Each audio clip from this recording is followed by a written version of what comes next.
வணக்கம். நீங்கள் நம்ம எதை பற்றி பார்க்க வரோன்னா, இங்கிலாந்து பெண்கள் அன்னைக்கு அபராதங்க, விதிமுறை மீறியதாக பிரதிகா லாவாலுக்கு தண்டனைங்க. மெதுவாக பந்து வீசினதுக்காகங்க. துபாய் ஜூலை 19 சவுத் மேடனில் நடந்த இங்கிலாந்து எதிரான முதலாவது ஒருநாள் கிரிக்கெட் போட்டியில் இந்திய பெண்கள் அணி 4 விக்கெட் வித்தியாசத்தில் வெற்றி பெற்றதுங்க. இந்த ஆட்டத்தில் 19வது ஓவரில் இந்திய தொடக்க வீராங்கனை பிரதிகா லாவா 30 ரன்னில் இங்கிலாந்து சுழற்பந்து வீராங்கனை சோபியை எக்ஸ்ட்ராடனான பந்து வீச்சில் போட்டாங்க. ஆட்டம் இழந்ததும் வெளியேறிய போது பிரதிகா தனது விக்கெட்டை வீழ்த்திய சோபி எக்ஸ்ட்ராடன் மீது உறுதியப்படி வெளியேறினாருங்க. அதற்கு முந்தைய ஓவரில் ரன் எடுக்க ஓடுகையில் இங்கிலாந்து பந்து வீச்சாளர் லாரன் பைலரை இடித்தாருங்க. இந்த சம்பவம் குறித்து விசாரணை நடத்திய ஐசிசி போட்டி நடுவர் சாரா பார்லெட் பிரதிகா ராவலுக்கு போட்டி கட்டணத்தில் 10% அபராதமாக விதித்துடன் ஒரு தகுதி இழப்பு புள்ளியோ தண்டனையும் வழங்கினாருங்க. மேலும் இங்கிலாந்து அணிக்கு அபராதம் விதிக்கப்பட்டுள்ளது. இந்த போட்டியில் குறிப்பிட்ட நேரத்துக்குள் இங்கிலாந்துக்கு அணி பந்து வீசி முடிக்கவில்லை என்பது தெரியவந்ததுங்க. இதைத் தொடர்ந்து மெதுவாக பந்து வீசிய இங்கிலாந்து அணிக்கு போட்டி கட்டணத்தில் 5% அபராதமாக விதிக்கப்பட்டதுங்க. பெண்கள் கால்பந்தில் அதிக தொகைக்கு ஒப்பந்தமான வீராங்கனை. கால்பந்து அணியின் கனடா கால்பந்து அணியின் இளம் வீராங்கனையான ஓவியா ஸ்மித் கிளப் போட்டிகளில் இங்கிலாந்தை சேர்ந்த லிவர்பூல் அணிக்காக விளையாடி வந்தாங்க. முன்கள வீராங்கனையான அவர் அந்த கிளப்புக்காக 25 ஆட்டங்களில் 9 கோல் அடித்துள்ளாருங்க. அவரை மற்றொரு இங்கிலாந்து கிளப் அணியான அர்செனல் வாங்க முயற்சித்து வந்தது. இந்த இரு கிளப் நிர்வாகத்துக்கும் இடையே நடந்த பேச்சுவார்த்தையில் உடன்பாடு ஏற்பட்டு இருக்கிறது. இதன்படி லிவர்பூல் அணியில் இருந்து 20 வயதான ஒலிவியாவை ஸ்மித்தை ரூபாய் 11.5 கோடிக்கு வாங்க அர்செனல் அணி ஒப்பந்தம் செய்துள்ளது. இதன் மூலம் பெண்கள் கால்பந்து வரலாற்றில் அதிக தொகைக்கு ஒப்பந்தம் செய்யப்பட்ட வீராங்கனை என்ற சிறப்பை ஓலிவியா பெற்றாருங்க. இதற்கு முன்பு சான் டியோகோ கிளப்பில் இருந்து நவோமி கிராமாவை அமெரிக்கா 9.5 கோடிக்கு செல்சி அணி வாங்கியதே அதிகபட்சமாக இருந்தது. அத்துடன் ஓலிவியாவை ஸ்மித் 4 ஆண்டுகள் ஒப்பந்தம் செய்யப்பட்டு இருப்பதாக தகவல் வெளியாகி இருக்கிறது. இங்கிலாந்து அணி அரையிறுதிக்கு தகுதிங்க. பெண்கள் ஐரோப்பிய கால்பந்து போட்டியில் பெண்கள் ஐரோப்பிய கால்பந்து சாம்பியன்ஸ் கால் இறுதியில் இங்கிலாந்து அணி பெனால்டி ஹிட் அவுட்டில் கவிண்டை வீழ்த்தி அரை இறுதிக்கு முன்னேறியதுங்க. 14 பெண்கள் ஐரோப்பிய கால்பந்து சாம்பியன்ஷிப் போட்டி சுவிட்சர்லாந்தில் நடந்து வருகிறதுங்க. 16 அணிகள் பங்கேற்ற இந்த போட்டி இறுதி கட்டத்தை நெருங்கிவிட்டது. இதில் சுவிட்சில் நேற்று முன்தினம் இரவு நடந்த காலிறுதி ஆட்டம் ஒன்றில் நடப்பு சாம்பியன் இங்கிலாந்து முன்னாள் சாம்பியனான ஸ்வீடனை எதிர்கொண்டது. பரபரப்பாக நகர்த்த இந்த ஆட்டத்தில் 2வது நிமிடத்திலே ஸ்வீடன் வீராங்கனை அஸ்லானி முதல் கோல் அடித்தார். இதன் மூலம் 35 வயதான அஸ்லானி ஐரோப்பிய பெண்கள் கால்பந்து காலிறுதியில் கோல் அடித்து அதிக வயது வீராங்கனை என்ற சிறப்பை பெற்றார். இந்திய வீரர் அர்ஜுன் எரிகேசி அரையிறுதிக்கு முன்னேற்றம். பிரக்ஞானந்தா தோல்வி. ராஸ்வோக்ஸ் ஜூலை 19 கிராண்ட் செஸ் போட்டிங்க. தொடரின் ஒரு அங்கமான பிரின்ஸ்டன்ஸ் சர்வதேச செஸ் போட்டிங்க அமெரிக்காவின் ராஸ்வோக்ஸ் நகரில் நடந்து வருகிறதுங்க. இதில் பங்கேற்றுள்ள 16 வீரர்கள் இரு பிரிவாக பிரிக்கப்பட்டு லீக் மோதினாருங்க. லீக் சுற்று முடிவில் ஒவ்வொரு பிரிவிலும் முதல் 4 இடங்களை பிடித்தவர்கள் காலிறுதிக்கு முன்னேறினார்கள். இதன் காலிறுதி ஆட்டம் ஒன்றில் இந்திய கிராண்ட் மாஸ்டர் அர்ஜுன் எரிகசி 1.5 0.5 என்ற புள்ளி கணக்கில் நோடிபிரக் அப்துசத் தோராவை வீழ்த்தி அரையிறுதிக்கு ஏற்றினாருங்க. முதல் ரேபிட் ஆட்டத்தில் அர்ஜுன் எரிகசி பிரசிடென்ட்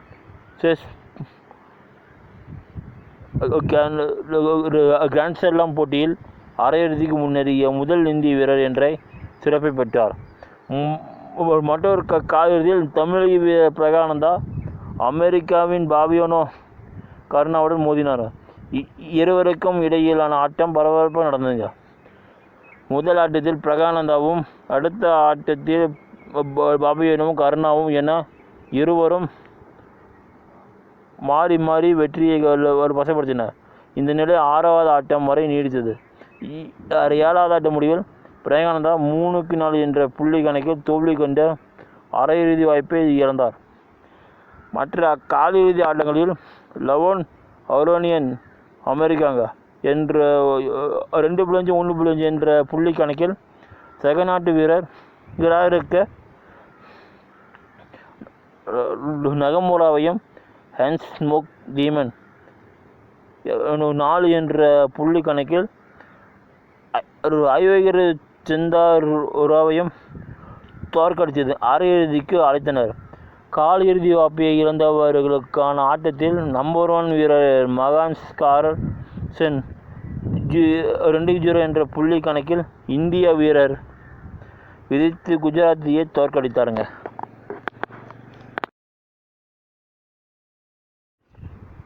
அதில் நீங்கள் நம்ம எதை போய் பார்க்கணும்னா இங்கிலாந்து இந்தியாவுடைய மேட்ச் பற்றி நம்ம பார்க்க போகிறோம். இங்கிலாந்து அதன் மண்ணில் சாய்த்த வரலாறு படைத்த இந்திய வீராங்கனைகள் சாத்தியமானது எப்படி?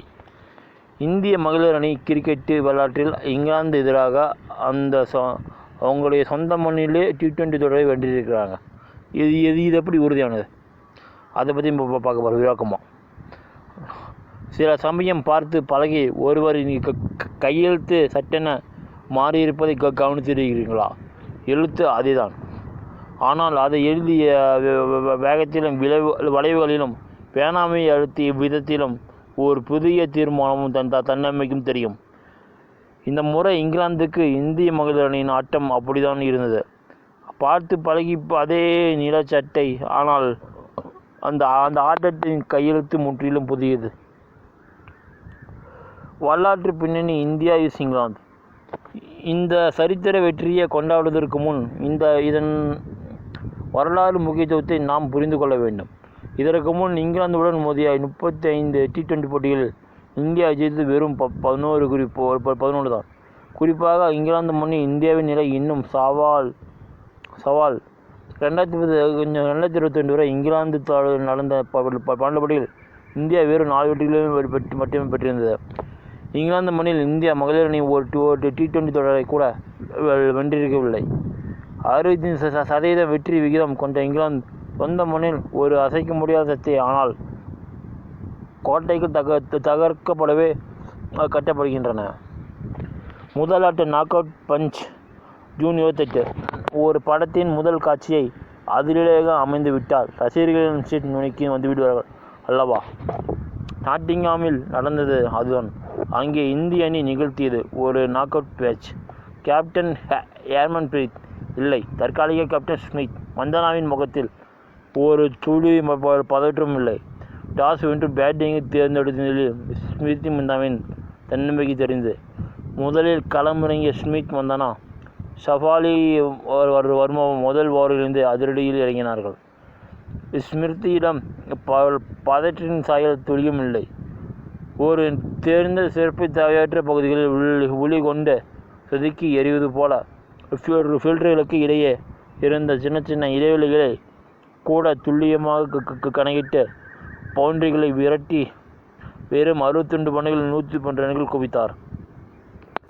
அதுவரை 31 சதங்கள் அடித்திருந்த அவருக்கு அன்றுதான் முதல் T20 சதம் என்றாலும் 180/64 என்ற ஸ்ட்ரைக் ரேட்டுடன் ஒரு இந்திய வீராங்கனையின் அதிகபட்சம் T20 ஸ்கோர் பதிவானது. விளைவுகள்: இந்தியாவின் ஸ்கோர் ராக்கெட் வேகத்தில் 210/5 என்ற இமயத்தை எட்டியது. இந்த ஸ்கோரை பார்த்ததுமே இங்கிலாந்து அணி மதநலவில் உடைந்து போனது. ஆட்டத்தின் மற்றொரு ஹைலைட்டை மதிமுகம் வீராங்கனை சரணையின் பந்து வீச்சு. 4 ஓவர்களில் வெறும் 12 ரன்களை மட்டுமே விட்டு கொடுத்த 4 விக்கெட்டுகளை வீழ்த்தி இங்கிலாந்தின் பேட்டிங் வரிசையை சரித்தார். இதனால் இங்கிலாந்து 113 ரன்களை சுரண்டது. 97 ரன்கள் வித்தியாசத்தில் கிடைத்த ஒரு ராட்சச வெற்றி சமூக வலைத்தளங்களில் ஒரு மாபெரும் புயலை கிளப்பியது. பலரும் இது புதிய இந்தியாவின் உதயம் என்று எழுதினார்கள். ஆனால் ஒரு பூ மலர்வதால் மட்டுமே அது வசந்த காலம் ஆகிவிடாது.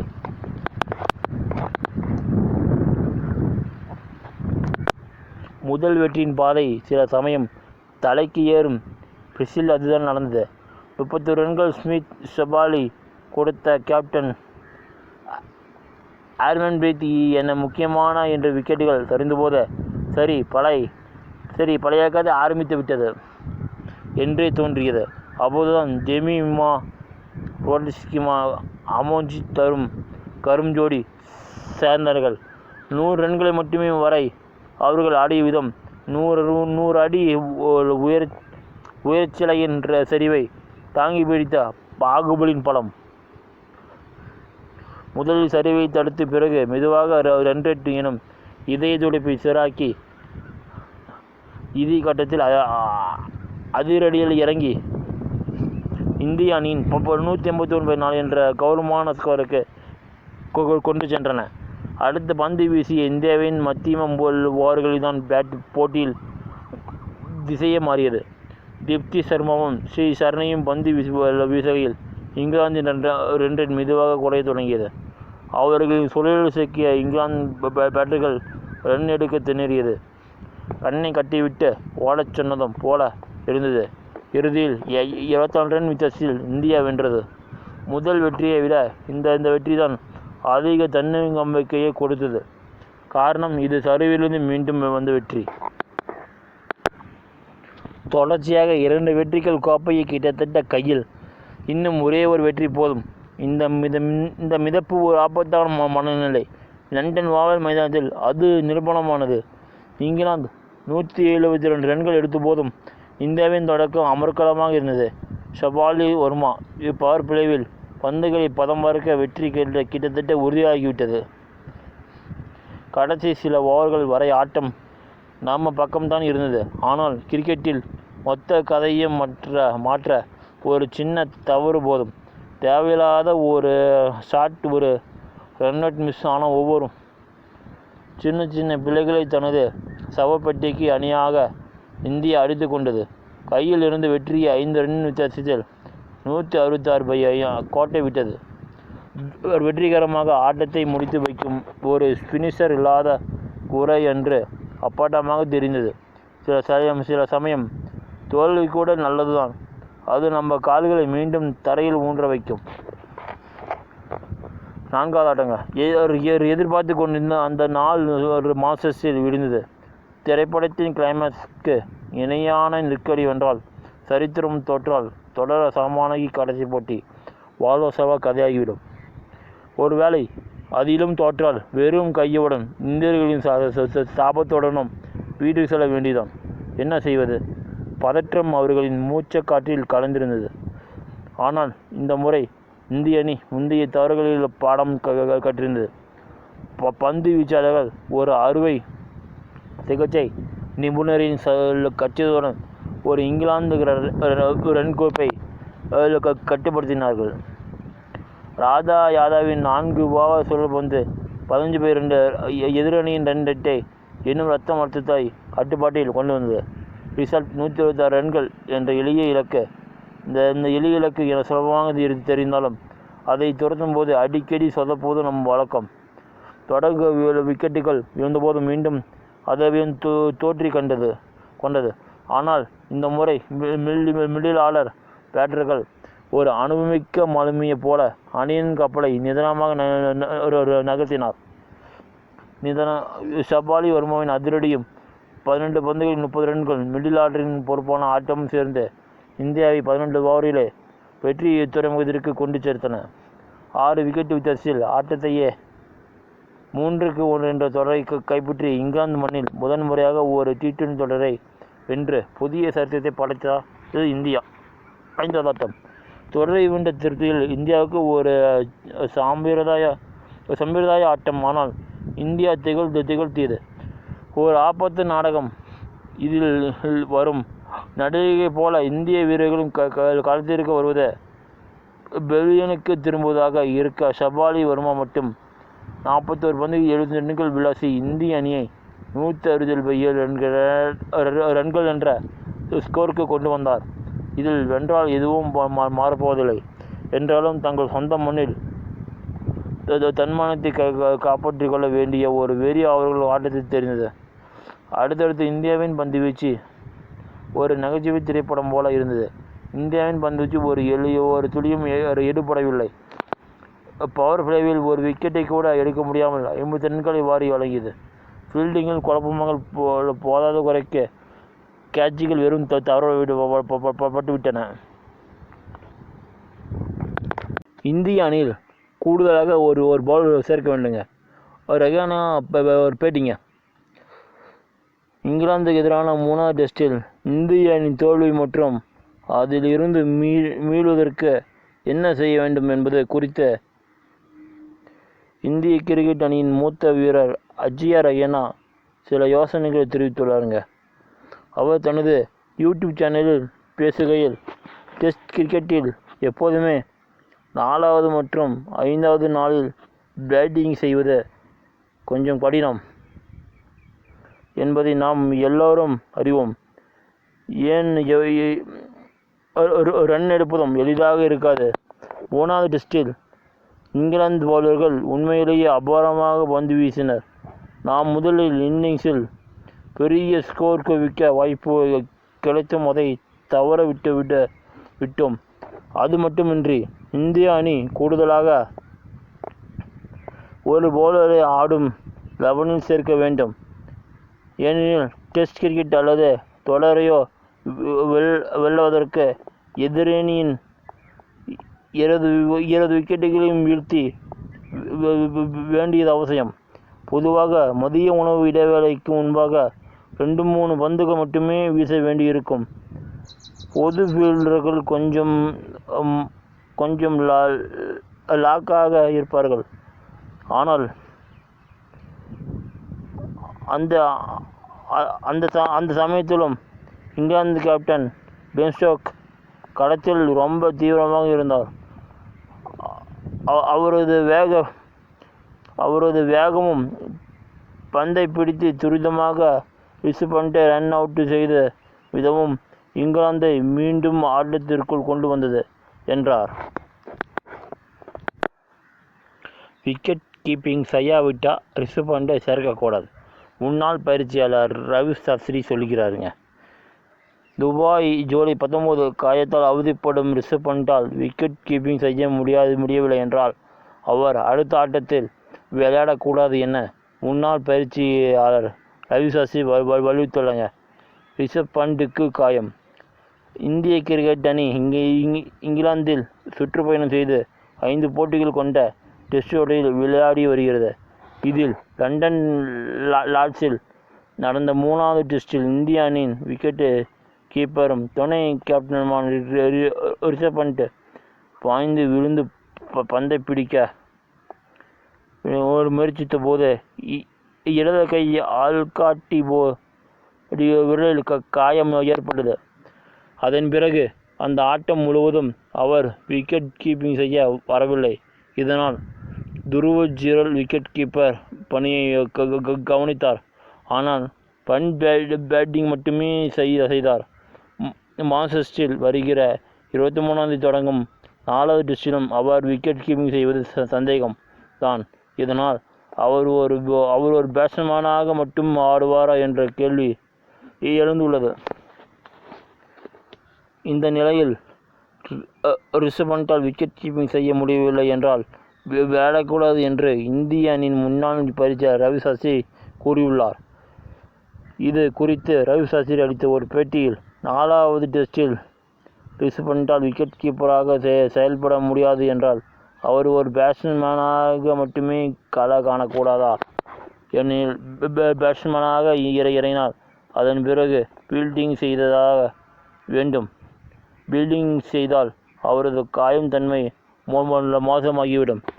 அணியில் சேர்க்கக்கூடாது. விக்கெட் கீப்பருக்கான கையறுகளுடன் இருந்தால் குறைந்தபட்சம் பந்தை பிடிக்கும் போது சற்று பாதுகாப்பாக தான் இருக்கலாம்.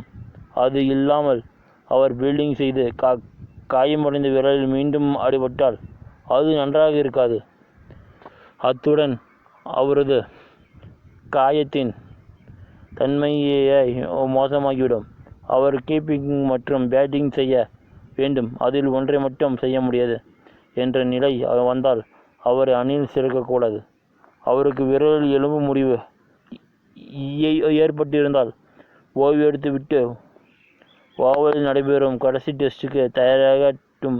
காயத்திலிருந்து மீண்டும் வர அவருக்கு 9 நாட்கள் இருக்கிறது என்றார். இதற்கிடையே இந்திய அணியின் உதவி பயிற்சியாளர் ரயான் டென் லாட்ஸ் கூறுகையில், உண்மையை சொல், லக்னோ டெஸ்ட் போட்டியில் இருந்து ரிஷப் பண்டை எப்படி விலக்கி வைக்க முடியும் என்பது தெரியவில்லை. அவர் கடுமையான வலியுடன் 3வது டெஸ்ட் போட்டியில் பேட்டிங் செய்தார். அவர் தற்போது படிப்படியாக முன்னேறி வருகிறார். குணமடைவதற்கான இறுதி கட்டத்தில் உள்ளார். மறுபடியும் ஆட்டத்தின் நடுவில் விக்கெட் கீப்பரை மாற்றும் சூழ்நிலையை நாங்கள் விரும்பவில்லை என்றார். அடுத்த நியூஸுங்க. அஜிங்கிய ரஹானே டெஸ்ட் விளையாட விரும்பி செல்கின்றவர்களை தொடர்பு கண்டேன்.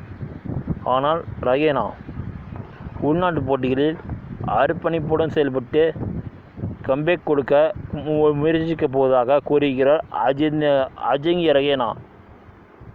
கடந்த 2 ஆண்டுகளாக டெஸ்ட் போட்டியில் களமிறங்காத ரஹானே 37 வயது. தனக்கு தொடர்ந்த டெஸ்ட் விளையாட விருப்பமுள்ளதாக, இது தொடர்பாக தேர்வுகளை தொடர்பு கொள்ள முயன்றதாகவும் கூறியுள்ளார். லண்டனில் ஸ்கை ஸ்போர்ட்ஸ் தொலைக்காட்சிக்கு பேட்டியளித்த ரஹானே, நான் இப்போது டெஸ்ட் கிரிக்கெட் விளையாட விரும்புகிறேன். அதில் எனக்கு அதிக உத்வேகம் உள்ளது. டெஸ்ட் விளையாடும் தருணங்களை நான் அதிகம் என்ஜாய் செய்வேன் என்று கூறியுள்ளார். தான் தொடர்ந்து பயிற்சி எடுப்பதாக பேசிய ரஹானே, நான் சில நாட்கள் தான் இங்கே இருக்கிறேன். ஆனாலும் என் பயிற்சி உபகரணங்களையும் ஆடையையும் எடுத்து வந்திருக்கிறேன். எங்களது உள்ளூர் சீசன் தொடங்குவதால் அதற்கான ஏற்பாடுகள் நடந்து கொண்டிருக்கின்றன என்றுள்ளார். டெஸ்ட் போட்டிகளில் இந்திய அணி நிர்வாகம் இளம் வீரர்களுக்கும் அதிக முக்கியத்துவம் அளித்து வருகிறது. ரோஹித் சர்மா, விராட் கோலி போன்ற வீரர்கள் ஓய்வு பெற்ற பிறகும் KL ராகுல் மட்டுமே பழைய வீரர்கள் தொடர்ந்து தக்க வைக்கப்பட்டுள்ளார். கடுமையான போட்டி நிலவினாலும் ரஹானே தொடர்ந்து தனது கட்டுப்பாட்டில் உள்ள விஷயங்களில் மட்டும் கவனம் செலுத்தி வருவதாக பேசியுள்ளார். உள்நாட்டு போட்டிகளில் அர்ப்பணிப்புடன் செயல்பட்டு கம்பேக் கொடுக்க முயற்சிக்கப் போவதாக கூறியிருக்கிறார். வெளிப்படையாக சொல்ல வேண்டுமென்றால், நான் தேர்வுகளை தொடர்பு கொள்ள முயற்சித்தேன். சில விஷயங்கள் வீரர்கள் கையில் இருப்பதில்லை. எனக்கு எந்த பதிலும் கிடைக்கவில்லை. ஒரு வீரராக நான் செய்ய முடிவதெல்லாம் தொடர்ந்து கிரிக்கெட் விளையாடுவது, விளையாட்டை ரசிப்பது, ஒவ்வொரு முறையும் எனது சிறந்த ஆட்டத்தை வழங்குவது மட்டுமே என்று கூறியுள்ளார் ரஹானே. இந்திய அணி இடம் பெறாவிட்டால் ரஹானே தொடர்ந்து 2 ஆண்டுகளுக்கு மும்பை அணியை ரஞ்சி கோப்பை இறுதிப் போட்டிக்கு எடுத்துச் சென்றுள்ளார். 2023-24 சீசனில் மும்பை அணி கோப்பை வென்றது. 2024-25 சீசனில் 2ஆம் இடம் பிடித்துள்ளனர். கடைசி ரஞ்சி டிராஃபியில் ஒரு அரை சதம் மட்டுமே ஒரு சதத்துடன் 14 இன்னிங்ஸில் 467 ரன்கள் குவித்துள்ளார். IPL 2025 சீசனில் கொல்கத்தா நைட் ரைடர்ஸ் அணிக்காக அதிகபட்ச ரன்கள் குவித்ததாக 14 இன்னிங்ஸில் 390 ரன்கள் அடித்தார். ஒரு கேப்டனிடமிருந்து இதைவிட எதிர்பார்க்க முடியாது கில்லை பாராட்டிய சாஸ்திரி. 0-1 என பின்தங்கியிருந்த இந்தியாவை டான் பிராட்மேன் போல விளையாடி சுப்மன் கில் தூக்கி நிறுத்தியதாக முன்னாள் வீரர் ரவி சாஸ்திரி பாராட்டியிருக்கிறார்.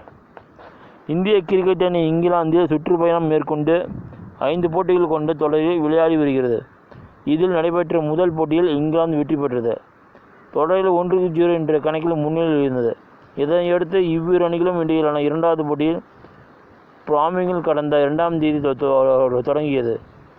இதில் முதல் இன்னிங்ஸில் முறையே இந்தியா 587 ரன்களுக்கு இங்கிலாந்து 407 ரன்கள் குவித்தன.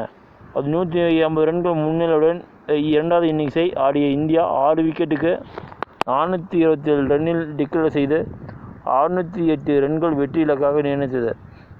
இலக்கை நோக்கிய களமிறங்கிய இங்கிலாந்து அணி இரண்டாவது இன்னிங்ஸில் 68.1 ஓவர்களில் 271 ரன்னில் ஆல் அவுட் ஆனார். இதனால் இந்தியா 336 ரன்கள் வித்தியாசத்தில் வெற்றி பெற்றது. வேகப்பந்து வீச்சாளர் ஆகாஷ்தீப் 10 விக்கெட்டுகளில் அள்ளினார். கேப்டன்ஷிப் மட்டுமின்றி பேட்டிங்கிலும் அசத்தி முதல் இன்னிங்ஸில் இரட்டை சதம், இரண்டாவது இன்னிங்ஸில் சதம் அடித்த இந்திய கேப்டன் சுப்மன் கில் ஆட்ட நாயகனாக தேர்வு செய்யப்பட்டார். இந்நிலையில் 0-1 பின்தங்கிய இந்தியா டான் பிராட்மேன் போல விளையாடி சுப்மன் கில் தூக்கி நிறுத்தியதாக முன்னாள் வீரர் ரவி சாஸ்திரி பாராட்டியிருக்கிறார். ஒரு கேப்டனின் சிறந்த செயல்பாடு சுப்மன் கில் கேப்டன்ஷிப்புக்கு 10க்கு 10 மார்க் கொடுக்கலாம். ஒரு கேப்டனிடமிருந்து இதைவிட வேறு எதையும் நீங்கள் எதிர்பார்க்க முடியாது. தொடரில் 1-0 என்ற கணக்கில் கீழே இருந்தபோது அவர் பிராட்மேன் போல பேட்டிங் செய்து 269 மட்டுமே 664 ரன்கள் விட்டு அடித்தார். இறுதியில் நீங்கள் ஆட்டத்தை வென்றீர்கள். முதல் டெஸ்ட் போட்டியில் அவரது கேப்டன்ஷிப் மிகவும் எதிர்வினை ஆற்றியது. ஆனால் அடுத்த போட்டியில் அவர் மிகவும் முன்னேற்றத்துடன் செயல்படுகிறார். அத்துடன் இங்கிலாந்து மண்ணில் அவர்களது வீரர்களை திறனடிக்கக்கூடிய ஆகாஷ்தீப் போன்றவரை தேர்ந்தெடுத்தனர் மூலம் சிறந்த வேகப்பந்து வீச்சாளரை நீங்கள் கண்டுபிடித்துள்ளீர்கள் என்று கில்லை ரவி சாஸ்திரி பாராட்டியிருக்கிறார். அடுத்து நம்ம கில் பற்றி பார்க்க போகிறோங்க. கில் கடைசி 1 மணி நேரத்தில் தோல்வி குறித்து கில் பேசியது என்ன? பெரிய டார்கெட் இல்லை, ஒரு பார்ட்னர்ஷிப் அமைந்திருந்தாலே விளையாட்டுக்குள் வந்திருக்க முடியும் என்றார் கில். இங்கிலாந்துக்கு எதிரான 3வது டெஸ்ட் போட்டியில் கடைசி நாளான இன்று வெற்றிக்கு மிக நெருக்கமாக வந்த போட்டியை இழக்கிறது இந்திய அணி. 22 ரன்கள் வித்தியாசத்தில் திரளான வெற்றியை பெற்றிருக்கிறது இங்கிலாந்து. இதன் மூலம் 1-2 என்ற கணக்கில் முன்னிலை இருக்கிறது இங்கிலாந்து. இது மீதி இருக்கும் 2 போட்டிகள் மிதமான எதிர்பார்ப்பை அதிகரிக்க செய்துள்ளது. தோல்விக்கு பிறகு பேசிய இந்திய அணி கேப்டன் சுப்மன் கில் நீண்ட நேரம் நிலைத்திருந்து போராடிய மூத்த வீரர் ஜடேஜாவை பாராட்டி பேசினார். டெஸ்ட் போட்டியை இவ்வளவு நெருக்கமாக எடுத்துச் சென்றதால் பெருமையாக உணர்கிறேன். இன்று காலை நம்பிக்கையுடன் களமிறங்கினோம். நிறைய பேட்டிங் மீது இருந்தும் எங்களுக்கு டாப் ஆர்டரில் 2 நல்ல பார்ட்னர்ஷிப் அமைய வேண்டும் எண்ணினோம். ஆனால் அது செய்ய முடியவில்லை. அவர்கள் எங்களை விட நன்றாக விளையாடினார். ஆனால் எப்போதுமே நம்பிக்கை விட்டு போகவில்லை. பெரிய டார்கெட் இல்லை, ஒரு பார்ட்னர்ஷிப் அமர்ந்திருந்தாலே விளையாட்டுக்குள் வந்திருக்க முடியும். ஜட் அனுபவிக்கவர் சொல்வதற்கு ஒன்றும் இல்லை. இறுதி பேட்ஸ்மேன்களுடன் அவர் தொடர்ந்து விளையாட வேண்டுமென விரும்பினோம் என்றார் கில். அடுத்த போட்டியில் பூமரா விளையாடுவாரா? ரிஷப் பண்ட் ரன் அவுட் பற்றி பேசிய போது முதல் இன்னிங்ஸில் லீட் வைக்க வேண்டியது எங்களுக்கு முக்கியமானதாக இருந்தது என்றார். 4வது இன்னிங்ஸில் அடுத்தடுத்த விக்கெட்டை எழுந்து குறித்து நிலைமையை படபடவென மாறின. கடைசி 1 மணி நேரத்தில் இன்னும் நன்றாக முயற்சியிருந்திருக்கலாம். இன்று காலை அவர்கள் சரியான திட்டங்களுடன் வந்திருக்கின்றன. இந்த ஸ்கோர் எங்கள் விளையாட்டை பிரதிபலிப்பதாக இல்லை என்றார். டாரஸ்போர்ட் மைதானத்தில் நடக்கும் அடுத்த போட்டியில் பூமரா பங்கேற்பாரா என்ற கேள்விக்கு சீக்கிரமே உங்களுக்கு தெரிய வரும் என பதிலளித்தார் ரிஷப் பண்ட். அடுத்த நியூஸுங்க. பூமரா ஆடுகிறாரா இல்லையா என்பது முக்கியமல்ல. காரணம் கிரெக் சேப்பல் சொல்வது என்ன? ஏற்கனவே இந்திய அணி நிர்வாகம் அறிவித்தபடி இந்த தொடரில் இன்னும் ஒரு போட்டியில்தான் பூமர் விளையாடுவார் என்பதால் அடுத்த போட்டியில் அவர் களமிறக்கப்படுவாரா என்று கேள்வி எழுந்திருக்கிறது. கடந்த சில ஆண்டுகளாக இந்திய அணிக்கு மிக இக்கட்டான சூழ்நிலையில் சிக்கும் போதெல்லாம் தனியாளாக போட்டியை வென்று தரக்கூடிய நட்சத்திர பவுலராக பூமரா திகழ்கிறார். ஆனால் அதுவே அவரது ஃபிட்னஸ் மீதான அழுத்தமாகவும் மாறியிருக்கிறது. குறிப்பாக இந்த ஆண்டு தொடக்கத்தில் முடிந்த பார்டர் கவாஸ்கர் டெஸ்ட் தொடரில் அதிக ஓவர்கள் வீசியதால் காயத்துக்குள்ளானார் பும்ரா. அதனால் சாம்பியன்ஸ் டிராபியில் அவரால் விளையாட முடியாமல் போனது. இருப்பினும் பும்ரா இல்லாமலே சாம்பியன்ஸ் டிராபியை இந்தியா வென்றது. அதைத் தொடர்ந்து IPLலிலும் முதல் சில போட்டிகளில் ஆட முடியவில்லை. தற்போது நடந்து கொண்டிருக்கும் இங்கிலாந்து எதிரான 5 போட்டிகள் கொண்ட டெஸ்ட் தொடரில் பும்ராவுக்கு காயம் எதுவும் ஏற்படக்கூடாது என 3 போட்டிகள் மட்டுமே அவர் விளையாடுவார் என்று அணி நிர்வாகம் தீர்மானித்து விட்டது. அதன்படி முதல் போட்டியில் களமிறக்கப்பட்ட பும்ரா 5 விக்கெட்டுகள் வீழ்த்தி அசைத்தனர். கூடவே பேட்டிங்கில் இந்திய அணியில் 5 சதங்களும் பதிவானது. ஆனால் அப்போட்டியில் இந்தியா தோற்றது. பின்னர் பும்ராவுக்கு ஓய்வளிக்கப்பட்ட 2வது போட்டியில் ஆகாஷ்தீப் சிராஜ் ஆகியோரின் அபார பந்துவீச்சால் இந்தியா வென்றது. அதைத் தொடர்ந்து லார்ட்ஸில் நடைபெற்ற 3வது டெஸ்டில் களமிறங்கிய பும்ரா முதல் இன்னிங்ஸில் 5 விக்கெட்டுகளும் 2வது இன்னிங்ஸில் 2 விக்கெட்டுகளும் வீழ்த்தி அசைத்தினார். ஆனால் இங்கிலாந்து வெற்றி பெற்றது. 4வது டெஸ்ட் போட்டி ஜூலை 23ஆம் தேதி நடைபெறவிருக்கிறது. ஏற்கனவே இந்திய அணி நிர்வாகம் அறிவித்தபடி இந்த தொடரில் இன்னும் ஒரு போட்டியில்தான் பும்ரா விளையாடுவார் என்பதால் அடுத்த போட்டியில் அவர் களமிறக்கப்படுவார் என்று கேள்வி எழுந்திருக்கிறது. இந்நிலையில் பும்ரா விளையாடுகிறார் இல்லையா என்பது முக்கிய விஷயமல்ல என்று ஆஸ்திரேலிய அணியின் முன்னாள் வீரர் கிரெக் செப்பல் வெளிப்படையாக தெரிவித்திருக்கிறார். தனியார் ஸ்போர்ட்ஸ் ஊடகத்தின் வலைத்தள பக்கத்தில் அடுத்த டெஸ்ட் போட்டி குறித்து கட்டுரை எழுந்திருக்கும் கிரெக் செப்பல், பும்ரா விளையாடுகிறார் இல்லை என்பதை முக்கியமான விஷயமல்ல. இந்திய அணி சமீபத்தில் அவர் இல்லாமலேயே நிறைய போட்டியில் வென்றிருக்கிறது. எனவே இங்கே முக்கியமானது தனி ஒருவரின் ஆட்டம் அல்ல, ஒட்டுமொத்த அணியின் கூட்ட முயற்சி தான். எல்லா வீரர்களும் தங்களின் வேலையை செய்யும்போது அந்த அணி வெற்றி பெறுகிறது. ஒவ்வொரு வீரரையும் தெளிவாக நம்பிக்கையுடன் கேம் பிளானுக்கு தயாராகவும் இருப்பதை கேப்டன் உறுதி செய்வதுதான் அதற்கான ஃபார்முலா. இன்னும் 2 போட்டிகள் இருக்கின்றன. இப்போது 25 வயதான கேப்டன் சுப்மன் கில் மீது கவனம் திரும்பியிருக்கிறது. பேட்டிங் மற்றும் தலைமைய பண்புகளில் சிறப்பாக செயல்பட்டிருக்கிறார். ஆனால் இந்த தருணம்தான் ஒரு டெஸ்ட் கேப்டனாக அவரது பாதையை வரையறுக்கும். இருப்பினும் அது எளிதல்ல. இந்தியா எந்த மாதிரியான அணியனாக இருக்க வேண்டும் என்று கில் வரையறுக்க வேண்டும். ஒரு கேப்டன் வெறும் சொற்களால் அல்லாமல் தனது செயல்கள் மற்றும் தெளிவான நோக்கத்தால் அணியை கட்டமைக்கிறார் என்று எழுதியிருக்கிறார்.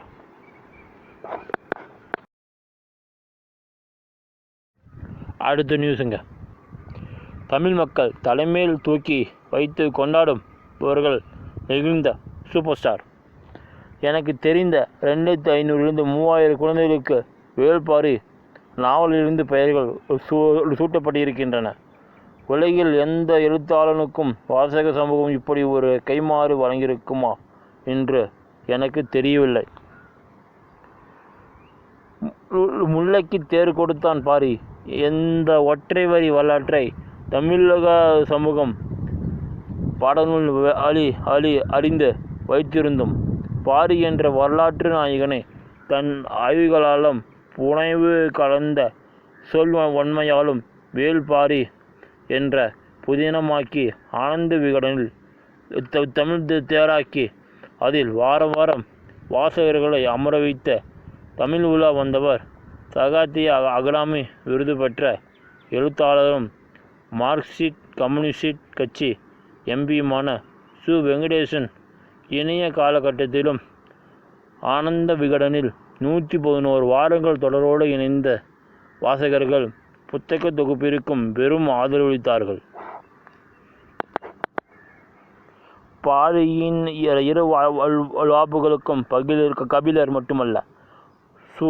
வெங்கடேசனும் காரணமாகி விட்டாரோ என்று வியந்து பாராட்ட தோன்ற வைத்தது அதன் நிச்சயாய் ஒரு அண்மை சாதனை. ஆம், சு. வெங்கடேசனின் எழுத்தில் மணியும் செல்வனின் ஓவியத்துடன் விகடன் பிரசுரத்தில் வெளியான வீரயுக நாயகன் வேள்பாரி புதின விற்பனையில் 1,00,000 பிரதிகளை கடந்து சாதனை படைத்திருக்கிறது. ஜூலை 11ஆம் தேதி அன்று இதற்குத்தான் வெற்றி பெருவிழா சென்னை கலைவாணர் அரங்கில் நடைபெற்றதுங்க. நிகழ்வில் விகடன் குழுமத்தின் நிர்வாக இயக்குனர் ப. சீனிவாசன் வரவேற்புரையாற்ற நிகழ்ச்சி நெறியாளர் கோபிநாத், திரைக்கலைஞர் ரோகிணி, தமிழ்நாடு நீதித்துறை செயலாளர் உதயச்சந்திரன், IAS திரைப்பட இயக்குனர் சங்கர் ஆகியோர் வாழ்த்துரை வழங்க சூப்பர் ஸ்டார் ரஜினிகாந்த் சிறப்புரை நிகழ்த்தினார். எழுத்தாளர் சு. வெங்கடேசன் வெற்றி பெரு விழா உரை நிகழ்த்த முக்கிய பிரமுகர்களும் வேள்பாரி வாசகர்களும் கலந்து கொண்டனர். RJ ஆனந்தி நிகழ்வை அதன் சாரம் குறையாமல் அழுகுற தொகுத்து வழங்கினார். தொடக்கமாய் ஒரு பாணர் குழுவினரின் தமிழ் பரவிசை பாடல்களோடு நிகழ்வு இனிதாய் தொடங்கியது.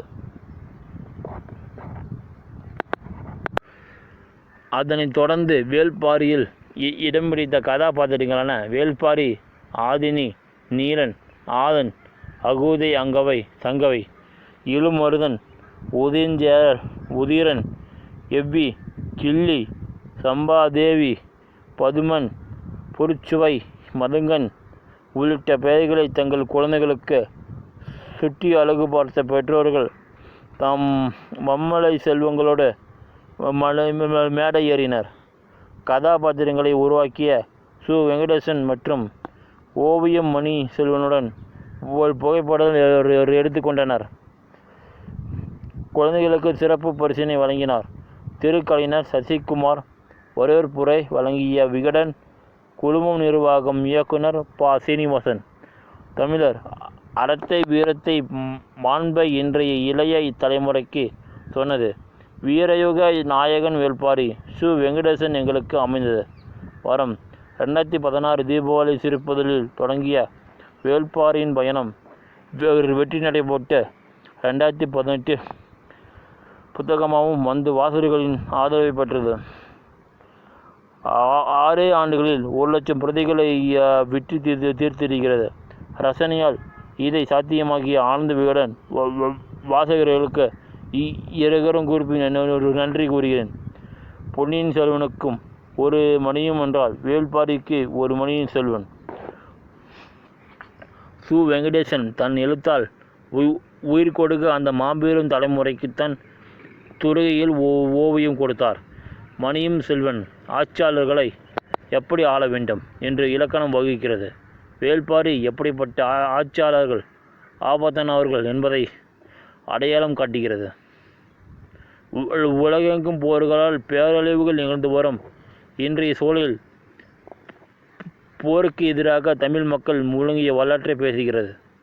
அறம் சார்ந்த இதழியல் பின்பற்ற விகடனில் வேள்பாரி வெளியானது காலம் பொருத்தும்.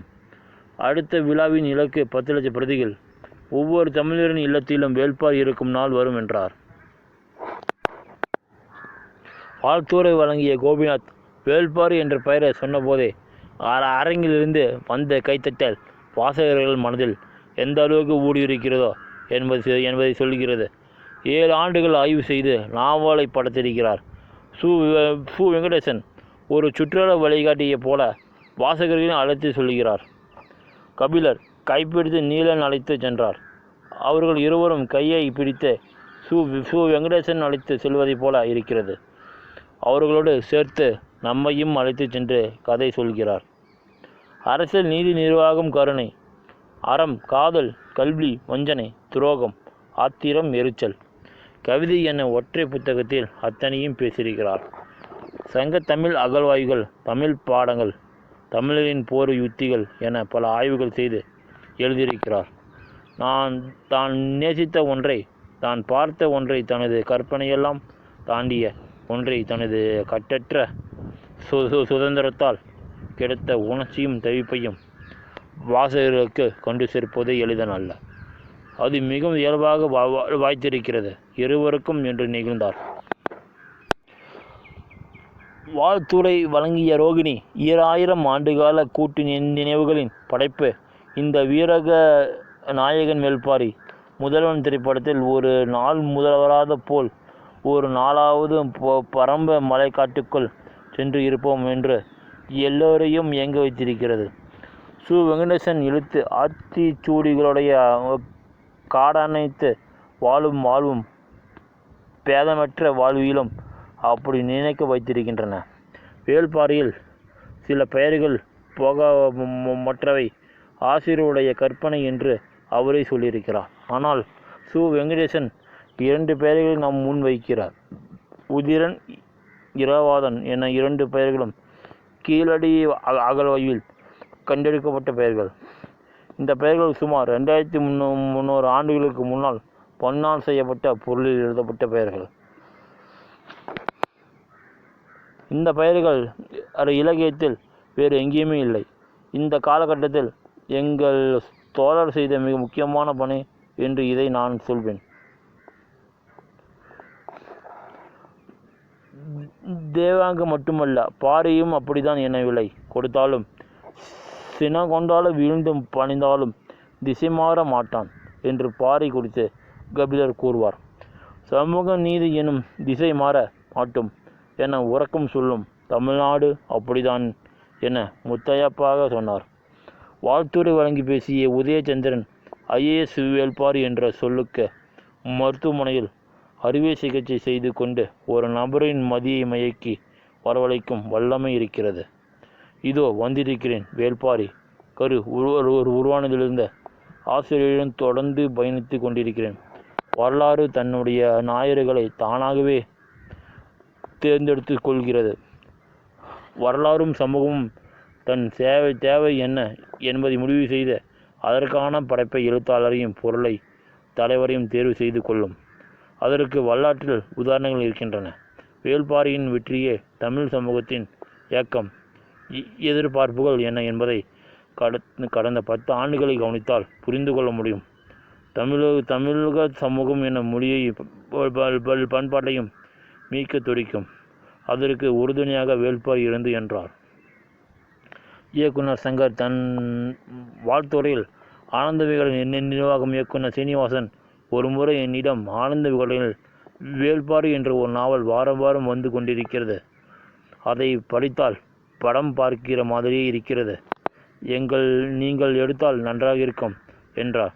நான் வெளியில் கதைகள் பண்ணுவதில்லை என்பதாலும் படிக்க நேரமில்லை என்பதாலும் பார்க்கிறேன் சார் என்று சொல்லியிருந்தேன். கொரோனா நேரத்தில் வேள்பாரி தான் ஞாபகத்துக்கு வந்தது. புத்தகத்தை தேடினால் எங்கேயும் ஒரு பிரதி கூட கிடைக்கவில்லை. பின்னர் சு. வெங்கடேசன் நான் வைத்திருந்த பிரதியை அனுப்பினார். நாவல்கள் பெரும்பாலும் உணர்வுகள் தான் விரியும். ஆனால் வேள்பாரி இசைவல்களுடன் விரிகிறது.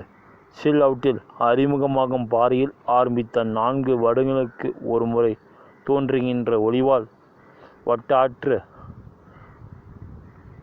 மணலில் வருகின்ற 1000 யானைப்படைகள் என காட்சிகள் விரிந்து கொண்டே இருக்கின்றன. கபிலரின் விருந்து காட்சி எனக்கு உண்மையிலே பின்னணியில் ஒரு பாடலாக ஓடுகிறது. குழந்தையை மார்பில் வைத்து கொண்டிருக்கும் ஒரு பெண்மணி அசால்ட்டாக பின்னாடி தூக்கி போட்டுக்கொண்டு ஒரு மூலிகை செடியை காட்டி மதம் கொண்ட யானையை காட்டுக்குள் ஓடவிடுவார். பரம்பு ஆசான் தேக்கன் இருந்தும் அவனை தூக்கி கொண்டு ஓடுகின்ற கோவல்கூடி வீரன் விதவிதமான ஒலிகளை எழுப்பி அந்த காட்டில் இருக்கும் பூச்சி, பறவை, நாய், தவளை எல்லாவற்றுக்கும் தெரிவிக்கிறான். அவனை அத்தனையும் சோகத்தோடு ஒரே நேரத்தில் குரல் எழுப்புவது அற்புதமான இடம். முதலில் என்னுடைய கனவும் படமாக இருந்து எந்திரன் எப்போது என்னுடைய கனவு படம் Velpari, Game of Thrones, Avatar மாதிரி உலகம் போற்றக்கூடிய அறிவுபூர்வமான ஜனரஞ்சகமான காவியமாக வரக்கூடிய சாத்தியம் இதில் இருக்கிறது. இதனைத் தொடர்ந்து வேள்பாரி 1,00,000 வெற்றி சின்னத்தை திறந்து வைத்தார். சூப்பர் ஸ்டார் ரஜினிகாந்த் இந்த நிகழ்வின் விளம்பரதாரரான ப்ரோமின்ஸ் நிர்வாகம் இயக்குனர் கே. தங்கவேலு மற்றும் இயக்குனர் D. Nandakumar, Sathyan agency director Roshan, King Makers IAS academy நிறுவனர் Sathya Poominathan, Velammal New Gen network deputy CEO Karthik, VGN homes, இயக்குனர் பத்மா தேவதாஸ், பிருத்திவி இன்னர்வேஸ் நிறுவனர் நிர்வாகம் இயக்குனர் பாலன் ஆகியோருக்கு நினைவு பரிசினை வழங்கினார் ரஜினிகாந்த். மேலும் இந்நிகழ்வுக்கு பிவரேஜ் பார்ட்னராக கோத்தாஸ் காபியும், ஆம்புலன்ஸ் சேவை வழங்கி ஹெல்த் பார்ட்னராக பில் ரோத் ஹாஸ்பிட்டலுக்கு இணைந்தனர். பின் தனக்கே உரியமிடுக்கான ஸ்டைலுடன் நகைச்சுவை தம்பு சிறப்புரையாற்றினார் சூப்பர் ஸ்டார் ரஜினிகாந்த். இதே கலைவாணர் அரங்கில் வேலு புத்தக வெளியீட்டு விழாவில் கலந்து கொண்டேன். திமுகவில் பழைய ஸ்டண்டை சமாளிப்பது கடினம், அவர்கள் வகுப்பறை விட்டு செல்ல மாட்டார்கள் என்று கூறியிருந்தேன். அப்படி இருந்தாலும் பழைய ஸ்டண்டுகள் தான் தூண்கள், அனுபவம் அதிகம் கொண்ட அனுபவசாலிகள் இல்லை என்று சொன்னால் எந்த இயக்கமும் எந்த காட்சியும் தேராது. அவர்கள் தூண்கள் மட்டுமல்ல, சிகரங்களுடன் கூட என்று சொல்லலாம் என்று இருந்தேன். ஆனால் அதை சிரிப்பு சதத்திலும் கைத்தட்டலிலும் மறந்துவிட்டேன். அதனால் இந்த முறை வரும்போது கவனமாக சரியாக பேச வேண்டும் என நினைத்தேன் என்றவர் தான் புத்தக வாசிப்பு அனுபவத்தை பகிர்ந்து கொண்டார். இந்த உலகமே புத்தகங்களால் இயங்குகிறது. இதை இல்லாதவர்கள் என இந்த உலகில் யாரும் இல்லை. புத்தகம் வாசிப்பது அருமையான அனுபவம். ராமகிருஷ்ணன் ஆசிரமத்தில் ஒவ்வொரு ஞாயிற்றுக்கிழமையும் புத்தகம் வாசிப்பது அருமையான அனுபவம் வேண்டும் என்பது கட்டாயம். அம்புலிமாமாவில் தொடங்கி மாஸ்தி வெங்கடேஷ் ஐயங்கார், KV ஐயர், GP ராஜரத்னம், கைலாஸ் பைரப்பா என்ற பிடித்திருக்கிறேன். தமிழ்நாட்டுக்கு வந்தபோது ஜானகிராமன், பார்த்தசாரதி, சிவகங்கரி, இந்துமதி, ராஜேஷ்குமார், ஜெயகாந்தான் என பலரின் புத்தகங்களை வாசிக்க தொடங்கினேன். தமிழில் எனக்கு பிடித்த நாவலாசிரியர்கள் ஒருவர் ஜெயகாந்தான். வேள்பாரில் சு வெங்கடேசனின் பெரும் கற்பனை மிகவும் பர்மிப்பாக இருந்தது. கல்கிக்கு பிறகு அவரைப் போல அற்புதமான எழுத்தாளர் வேள்பாரி இன்னும் படித்து முடிக்கவில்லை. அதற்கு காரணம் பிரதமர் நரசிம்மராவ்.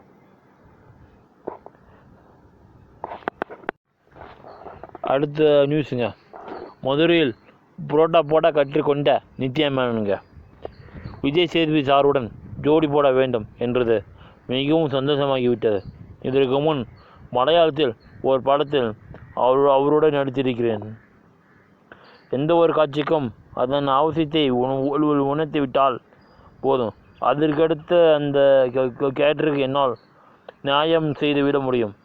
என் அளவில் நான் கிரியேட்டிவ்காக சினிமாவில் எதையும் செய்ய ஆசைப்படுகிறேன். அப்படி ஒரு நடிகையாக இருப்பதில் மட்டுமே எனக்கு திருப்தி அடைகிறேன். மிகவும் தெளிவாக பேசுகிறார் நித்யா மேனன். விஜய் சேதுபதியோடு ஜோடி சேர்ந்திருக்கும் தலைவன் தலைவி படம் விரைவில் திரைக்கு வருகிறது. அதையொட்டி பணிகளில் பிஸியாக இருந்த நித்யாவிடம் பேசினோம். திருச்சிற்றம்பலம் படத்துக்காக தேசிய விருது வாங்கிய பெருமையெல்லாம் ஏற்றிக்கொள்ளாமல் வெகு இயல்பாகவும் வழக்கம் போலவும் பேசினார்.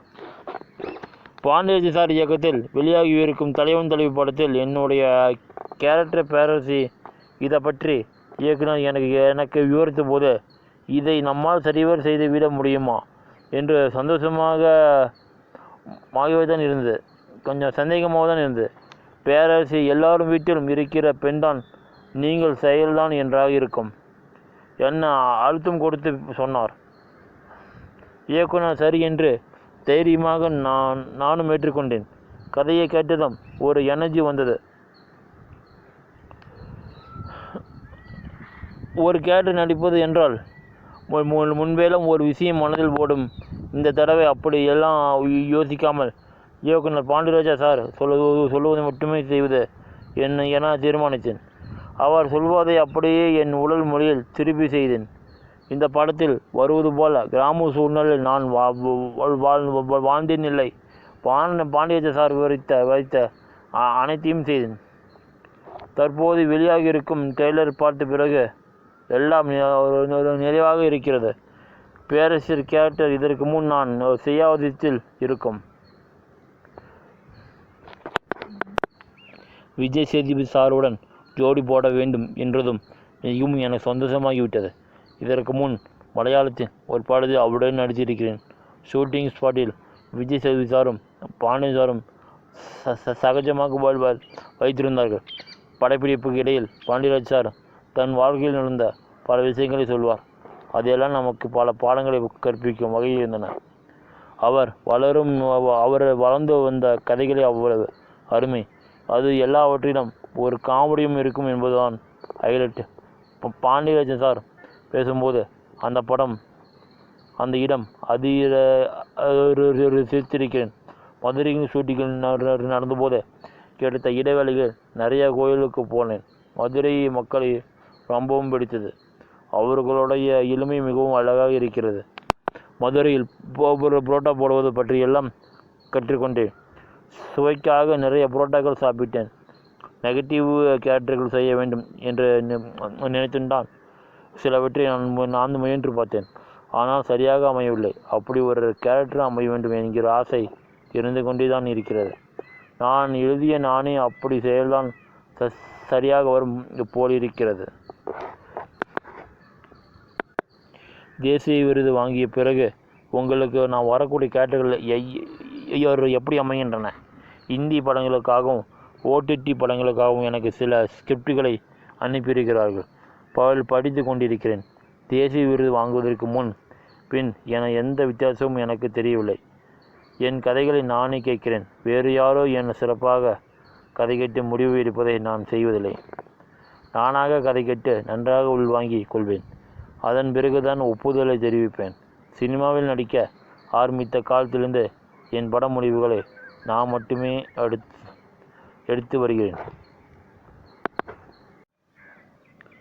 வணக்கம் நினைக்கிறே. இன்றைக்கி நம்ம மார்னிங் நியூஸ்னு நீங்கள் பார்க்க போகிறோம்.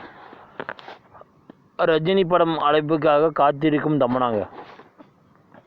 தனுஷை அறிமுகப்படுத்த தயாரிப்பாளர்களை நான் தேடி போகவில்லை. நானே தயாரிப்பாளராகவும் இயக்குநராகவும் இருந்தேன். ஆனால் ஆனந்த் பாபு தன் பயனுக்காக ஒவ்வொரு படம் கம்பெனிக்கும் போனார். சென்னைக்கும் வரும்போதெல்லாம் பாடகி சின்னம்மை வீட்டுக்கு விசிட் அடித்து அவருடைய ட்வின்ஸின் குழந்தைகளுடன் விளையாடுவதை வழக்கமாகி கொண்டிருக்கிறார். சம்பந்தா அதே போல ஒவ்வொரு ஆண்டும் சின்னம்மை வீட்டில் நடக்கும் நவராத்திரி விழாவிலும் கலந்து தவறுதில்லை. நீண்ட நெடுங்காலமாக தொடரும் நட்பு இது. உதயநிதி ஸ்டாலின் நடித்த இது கதிரவேலன் காதல், சசிகுமார் நடித்த சுந்தரபாண்டியன், கொம்பு வச்ச சிங்கமலா படங்களை இயக்கிய SR பிரபாகரன் இப்போது தயாரிப்பாளராக இருக்கிறார். தன்யா ரவிச்சந்திரன் நடிப்பில் ரெக்கை முளைத்த என்ற படத்தை தயாரித்து இருக்கிறார். தன்யா இதில் போலீஸ் அதிகாரியா, ஆனால் யூனிஃபார்ம் அணியாமல் மப்டியில்தான் படம் முழுக்க அவருக்கு டியூட்டியாம்.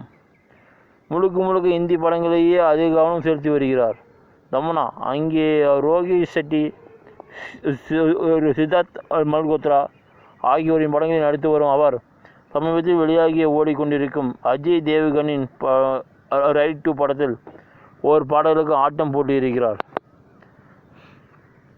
ஏற்கனவே ரஜினியின் ஜெயிலர் படத்தில் இதே போல் ஆட்டம் போட்டுதான் தமன் ஜெயிலர் 2 படத்திலும் ஒரு பாடலுக்கு ஆட வாய்ப்பும் வரும் என எதிர்பார்த்து காத்திருக்கிறார் என்கிறார்கள்.